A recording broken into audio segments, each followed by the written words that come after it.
स्वागत है आप सभी का आपके अपने YouTube चैनल एवन ज्ञान कुंज पे। आज मैं आपके लिए लेकर आया हूँ जीके के वो क्वेश्चन जो कि बार बार एग्जाम में पूछे जाते हैं। तो चलिए शुरू करते हैं जीके का यह क्वेश्चन। पहला प्रश्न आपके सामने है, रेलवे ईयरबुक 2019-20 के अनुसार भारतीय रेलवे नेटवर्क की लंबाई कितनी है? भारतीय रेलवे नेटवर्क की लंबाई बतानी है आपको। ऑप्शन आपके सामने है, क्या होगा सही उत्तर? तो भारतीय रेलवे नेटवर्क की लंबाई 19-20 की ईयरबुक के अनुसार 67,956 किलोमीटर थी। अभी कितनी हो गई है? ये अभी लगभग 69,500 किलोमीटर के आसपास हो गई है 2025 के अनुसार, 24-25 के अनुसार। विश्व में सबसे बड़ा रेलवे नेटवर्क किस देश का है? तो पहले स्थान पे आता है यूएसए। कौन सा? America, United states America. उसके बाद आता है चीन का नंबर, तीसरे स्थान पे आता है रूस का नंबर और चौथे स्थान पे आता है हमारे देश भारतवर्ष का। ठीक है, चलिए बढ़ते हैं आगे, देखते हैं अगला प्रश्न। निम्नलिखित में से कौन सी पृथ्वी पर सबसे बड़ी क्लस्टर प्लेट है जिसका क्षेत्रफल 10 करोड़ 30 लाख वर्ग किलोमीटर से अधिक है? इसका सही उत्तर क्या होगा? इसका सही उत्तर होगा प्रशांत प्लेट। सबसे बड़ा क्षेत्रफल इस प्लेट का है। उसके बाद नंबर आता है दक्षिणी अमेरिकी प्लेट जो कि दूसरे स्थान पे, और तीसरे स्थान पे है यूरेशियन प्लेट। ठीक है, चलिए बढ़ते हैं अगले प्रश्न पे। क्वेश्चन है, नुआखाई किसका राज्य त्योहार है? कौन से स्टेट का राज्य त्योहार है नुआखाई, ये बताना है आपको। ऑप्शन आपके सामने है, क्या होगा सही उत्तर? तो इसका जो सही उत्तर है बच्चे वो है ओडिशा। ये सारे प्रश्न आपके एग्जाम्स के लिए बहुत ही इंपॉर्टेंट है और विभिन्न एग्जाम्स में पूछे जाते हैं, तो इन प्रश्नों को देख लीजिए, वीडियो को लाइक भी कर दीजिए और शेयर भी कर दीजिए अपने दोस्तों के साथ, जिससे कि उनको भी बेनिफिट मिले। तो नुआखाई कहाँ का त्योहार? ओडिशा का त्योहार है। इसमें क्या होता है? इसमें धान की फसल, जो हार्वेस्टिंग की पहली फसल धान की फसल, वो भगवान भगवती को चढ़ाए जाते हैं। इसके अलावा उड़ीसा के अलावा यह त्योहार छत्तीसगढ़ और झारखंड में भी मनाया जाता है। कहाँ कहाँ? छत्तीसगढ़ एवं झारखंड में भी ये त्योहार मनाया जाता है। ठीक है, बढ़े आगे, चलिए देखते हैं अगला प्रश्न। क्वेश्चन है, निम्नलिखित में से कौन 2002 में भारत की तीसरे सर्वोच्च नागरिक पुरस्कार पद्म भूषण से सम्मानित होने वाले सबसे कम उम्र के वादक थे? सबसे कम उम्र के वादक का नाम बताना है आपको। इनमें से कौन थे? उस्ताद जाकिर हुसैन, पंडित रविशंकर, पंडित भीमसेन जोशी या फिर उस्ताद बिस्मिल्लाह खान? तो इसका जो सही उत्तर होगा बच्चे वो क्या होगा? उस्ताद Zakir Hussain. Option number A है इसका सही उत्तर। उनको 2002 में भारत का तीसरा सर्वोच्च नागरिक पुरस्कार सम्मान, कौन सा? पद्म भूषण। सबसे ऊंचा या प्रथम नागरिक सम्मान कौन सा है? सर्वोच्च नागरिक सम्मान वो है भारत रत्न। कौन सा है? भारत रत्न। दूसरे नंबर पे आता है पद्म विभूषण। कौन सा? पद्म विभूषण। और तीसरे नंबर पे आता है पद्म भूषण, उसके बाद पद्मश्री। अगला प्रश्न ये रहा, भारतीय संविधान का कौन सा अनुच्छेद राज्य द्वारा संचालित शैक्षणिक संस्थाओं में किसी भी प्रकार की धार्मिक शिक्षा प्रदान करने पर रोक लगाता है? इसका क्या होगा सही उत्तर? तो इसका जो सही उत्तर है बच्चे वो है अनुच्छेद 28। अनुच्छेद 28 जो है ये रोक लगाता है किस पे? किसी भी शैक्षणिक संस्थान में धार्मिक शिक्षा प्रदान करने पे, शैक्षणिक संस्थान में धार्मिक शिक्षा देने पे रोक लगाता है अनुच्छेद 28। अगला प्रश्न ये रहा, भारतीय संविधान का अनुच्छेद 77 डैश से संबंधित है? किससे संबंधित है अनुच्छेद 77? ये बताना है आपको। भारत के उपराष्ट्रपति द्वारा पद की शपथ, भारत सरकार के कार्य का संचालन या फिर उपराष्ट्रपति का कार्यकाल। तो अनुच्छेद 77 जो है ये संबंधित है भारत सरकार के कार्य के संचालन से। ऑप्शन नंबर 3 है इसका सही उत्तर। अगला प्रश्न ये रहा, मुस्लिम महिला विवाह अधिकार संरक्षण अधिनियम 2019 निम्नलिखित में से किस धारा में निर्वाह भत्ते से संबंधित है? कौन सा धारा निर्वाह भत्ते से संबंधित है ये बताना है आपको। तो इसमें क्या होगा? इसका जो सही उत्तर होगा वो होगा धारा 5। धारा 5 में क्या है? निर्वाह भत्ते का प्रावधान दिया हुआ है।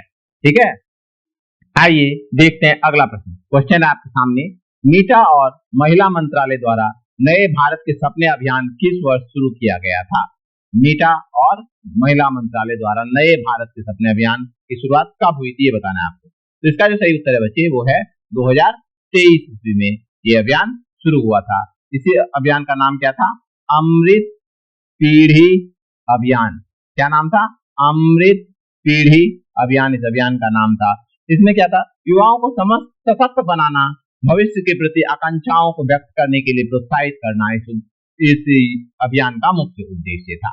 अगला प्रश्न ये रहा, निम्नलिखित में से किस अधिनियम के तहत भारत पर शासन करने की शक्ति इंग्लिश ईस्ट इंडिया कंपनी से ब्रिटिश राज घराने को हस्तांतरित कर दी गई? तो इसका सही उत्तर क्या होगा? इसका जो सही उत्तर है बच्चे वो है भारत सरकार अधिनियम 1858 के तहत। 1857 में जो क्रांति हुई थी उसके बाद 1858 में जो ईस्ट इंडिया कंपनी जो शासन कर रही थी 1857 से पहले, वो सीधे ब्रिटिश क्राउन को हस्तांतरित कर दिए गए। ब्रिटिश क्राउन मतलब ब्रिटेन की महारानी को अधिकार दे दिए गए, ब्रिटेन क्राउन अब शासन करने लगे। अगला प्रश्न ये रहा आपके सामने, क्वेश्चन है आपके सामने, निम्नलिखित में से किस देश ने पहली पुरुष एशियाई हॉकी चैंपियनशिप ट्रॉफी जीती? किस देश ने पहली पुरुष एशियाई हॉकी चैंपियनशिप जीती? ये हुआ कब था? 1982 ईस्वी में हुआ था। किसने जीता था? ये जीता था पाकिस्तान ने। कहाँ पे हुआ था ये चैंपियनशिप? ये हुआ था कराची में। कहाँ हुआ था? कराची में। पाकिस्तान ने जीता था। भारत रहा था दूसरे स्थान पे, सेकेंड पोजीशन पे भारत था। और तीसरे स्थान पे कौन सा देश था? तीसरे स्थान पे चीन रहा था। ब्रॉन्ज मेडल चीन, silver medal India and gold medal Pakistan. अगला प्रश्न ये रहा आपके लिए, तमिल भाषा का सबसे प्राचीन महाकाव्य शिल्पादिकरम रत्नों से जड़ा पाया, जिसका नाम है 5वीं 6वीं शताब्दी ईस्वी में किसके द्वारा लिखा गया था? 5वीं या 6ठी शताब्दी में किसके द्वारा लिखा गया था? ये बताना है आपको।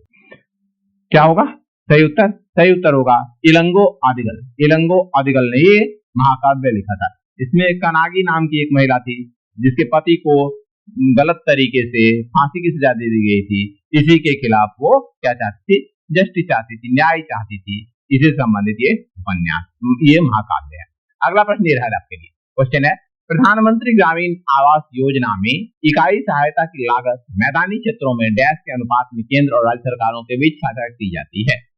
प्रधानमंत्री ग्रामीण आवास योजना की बात हो रही है और मैदानी क्षेत्र की। तो मैदानी क्षेत्र में जो केंद्र और राज्य सरकार का हिस्सा है वो है 60:40। 60% केंद्र देती है खर्च और 40% राज्य सरकार देती है। जबकि उत्तर पूर्वी राज्य यानी कि नॉर्थ ईस्टर्न स्टेट्स और हिमालयन स्टेट्स जो हैं, हिमालयी राज्य, वहां पे क्या है रेशियो? वहां पे है रेशियो 90:10। 90% केंद्र देती है और 10% राज्य देती है। कहाँ पे? उत्तर पूर्वी राज्य और हिमालयी राज्य। ठीक है। अगला प्रश्न ये रहा, क्वेश्चन है, अकबर के शासनकाल के दौरान राजस्व मंत्री कौन था? आपको बताना है कि टोडरमल, अब्दुल रहीम, मुल्ला दो पियाजा या तानसेन में से कौन राजस्व मंत्री थे अकबर के शासनकाल में? तो सही उत्तर क्या है इसका? इसका सही उत्तर है टोडरमल। अब्दुल रहीम क्या थे? अब्दुल रहीम जो थे ये थे क्या? रक्षा मंत्री, डिफेंस मिनिस्टर, रक्षा मंत्री थे अब्दुल रहीम। ठीक है, बढ़ते हैं आगे, देखते हैं अगला प्रश्न। ये सारे क्वेश्चन विभिन्न एग्जाम में पूछे जाते हैं, इंपॉर्टेंट है, तो अच्छे से देख लीजिए इनको और याद कर लीजिए, बार बार देखिए, याद हो जाएगा। गर्मियों में उत्तर भारत में बहने वाली गर्म स्थानीय हवा को क्या कहते हैं? गर्मी में जो उत्तर भारत में हवा बहती है, स्थानीय हवा, उसको कहते हैं लू। क्या कहते हैं? लू। सुनाई होगा आप लोगों ने। मुख्यतः उत्तर भारत और उत्तर पश्चिमी भारत, उत्तर पूर्वी भारत में बहती है। अगला प्रश्न ये रहा, क्वेश्चन है, भारत की जनगणना की परिभाषा के अनुसार सीमांत श्रमिक वह व्यक्ति है जो कितने अवधि तक काम करता है? जो एक वर्ष में 183 दिन यानी कि 6 महीने से कम काम करता है वो क्या है? सीमांत श्रमिक है। ये क्या होता है? मुख्यतः मौसमी रोजगार से संबंधित होते हैं, जैसे खेती हो गया, इस टाइप का जो भी रोजगार है, कोई फल बेचना है, इस टाइप से उससे संबंधित होते हैं, या फिर अनौपचारिक क्षेत्र से संबंधित जो कर्मचारी होते हैं, जो लोग होते हैं, वो इसके अंतर्गत आते हैं। अगला प्रश्न ये रहा, ओडिसी नृत्य संस्थान नृत्य ग्राम निम्नलिखित में से किस राज्य में है? तो ओडिसी नृत्य संस्थान नाम है नृत्य ग्राम, कहाँ पे है? लेकिन यहाँ तो ऑप्शन है ही नहीं उड़ीसा, तो इसका जो सही उत्तर है बच्चे वो क्या है? वो है कर्नाटक में है ये संस्थान। अगला प्रश्न ये रहा, किस ओलंपिक में खो खो को मुख्य स्टेडियम में प्रदर्शित किया गया था? खो खो को कौन से ओलंपिक में मुख्य स्टेडियम में दर्शाया गया था, ये बताना है आपको। तो इसका जो सही उत्तर है बच्चे वो है 1936 के ओलंपिक में। कहाँ पे हुआ था? ये हुआ था बर्लिन में। बर्लिन कहाँ की राजधानी है? जर्मनी की राजधानी है ना, जर्मनी में बर्लिन। तो यहाँ पे हुआ था ये ओलंपिक। इसमें खो खो को क्षेत्रीय खेल के रूप में दिखाया गया था, किसके साथ? कबड्डी और मल्लखंभ के साथ इसको इस प्रदर्शनी को दर्शाया था, प्रदर्शनी खेल के रूप में इसे दिखाया गया था, प्रदर्शनी खेल के रूप में इसे प्रदर्शित किया गया। अगला प्रश्न ये रहा, निम्नलिखित में से किसने सहायक संधि की प्रणाली तैयार की थी? सहायक संधि की प्रणाली किसने दी थी? तो ये दिया गया था लॉर्ड वेलेस्ली के द्वारा 1798 से लेके 1805 तक हुआ था। इसमें क्या होता था, इसमें जो भारतीय शासक थे, जो भारतीय राजघराने थे, जो भारतीय राजा थे, वो ब्रिटिश सेना के अधीन काम करते थे, उसके नियंत्रण में काम करते थे। खास करके उनकी विदेश नीति और सेना जो थी वो ब्रिटिश गवर्नमेंट के, ब्रिटिश सेना के नियंत्रण में होती थी, ब्रिटेन के नियंत्रण में होती थी। अगला प्रश्न ये रहा, निम्नलिखित में से कौन सा 1952 में विकसित एक निष्क्रिय पोलियो टीका है? मृत टीका था वो, कौन सा ये बताना है आपको। तो ये है साल्क टीका। किसके लिए है? साल्क टीका पोलियो के लिए लगता है। 1952 में ये विकसित किया गया था, किसके द्वारा? जॉन साल्क के द्वारा ये विकसित किया गया था, इसलिए इसका नाम पड़ा साल्क टीका। इसी को कहते हैं injectable polio vaccine, IPV, injectable polio vaccine. अगला प्रश्न ये रहा, निम्नलिखित में से कौन उत्तर प्रदेश राज्य की पद्मश्री पुरस्कार विजेता लोक गायिका हैं? यहाँ पे 4 लोक गायिका का नाम दिया गया है, अजिता श्रीवास्तव, तीजन बाई, ईला अरुण, गुरमीत बाबा। तो गुरमीत बाबा जो हैं वो हैं पंजाब से, ईला अरुण कहाँ की हैं? ईला अरुण है राजस्थान की, ईला अरुण राजस्थान से। तीजन बाई कहाँ की है? तीजन बाई छत्तीसगढ़ की, और अजिता श्रीवास्तव उत्तर प्रदेश की। हमारा उत्तर क्या हुआ? Option number 1। ठीक है, तो उम्मीद करता हूँ ये वीडियो आपको पसंद आया होगा। ये क्वेश्चन पूछे जाते हैं, अच्छे से देख लीजिए। वीडियो को लाइक कर दीजिए, शेयर कर दीजिए अपने दोस्तों और मिलने वालों के साथ, और चैनल को सब्सक्राइब कर लीजिए। धन्यवाद।